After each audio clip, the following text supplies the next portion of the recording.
өңірлік экономика пәнінің келесі үшінші тақырыбы экономикалық аудандастыру, халық шаруашылығын аймақтық ұйымдастыру тәсілі ретінде.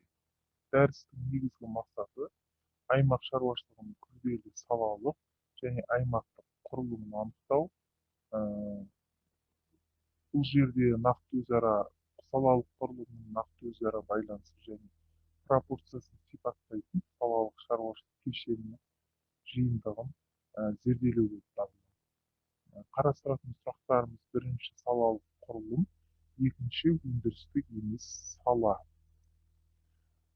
Аймақтық шаруашылығының күрделі салалық және аймақтық құрылымы бар.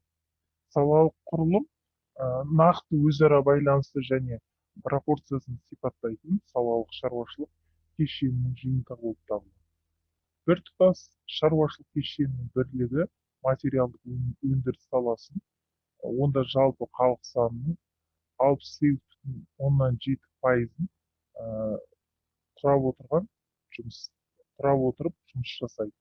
Өндірістік салаға жататындар, яғни тұтынушы, өндіріске, ауыл шаруашылығына, құрылысқа материалдық игілік жасайтын сала; тұтынушы көлік, байланысқа материалдық игілік жасайтын сала; кеңес саласында сауда, қоғамдық тамақтану, материалдық техникалық қамту, тарату, дайындау саласындағы өндірістік процеспен байланысты сала. Өндірістік емес сала бұл қызмет көрсету іс-әрекетінің нәтижесінде сала экономикасының шартты аттары. Өндірістік емес салаға тұрмыстық, коммуналдық және тұрғындарға тұрмыстық қызмет көрсету, жолаушылар көлігі, байланыс, денсаулық сақтау, дене шынықтыру, мәдениет, ғылым, несиелеу, қаржыландыру және сақтандыру, басқару және қоғамдық ұйымдар жатады. Өндіріс, яғни қазбалы, ол шикізаттары теңіз өнімдерімен байланысты салалар. Келесі, өңдеуші, ол өнімді өндіретін, яғни ауыл шаруашылық өнімдері, орман шаруашылық өнімдері, жартылай өнімдерді өңдеу бойынша кәсіпорындар болып бөлінеді.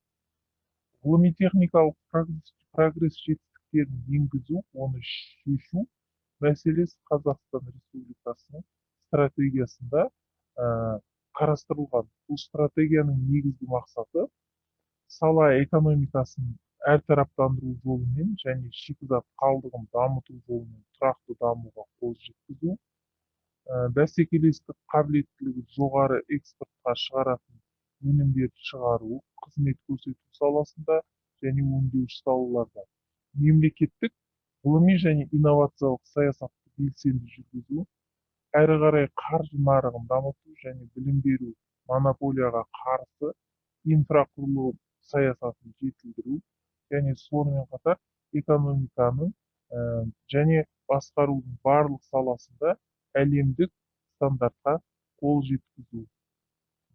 Тыңдағандарыңызға рахмет. Сау болыңыздар.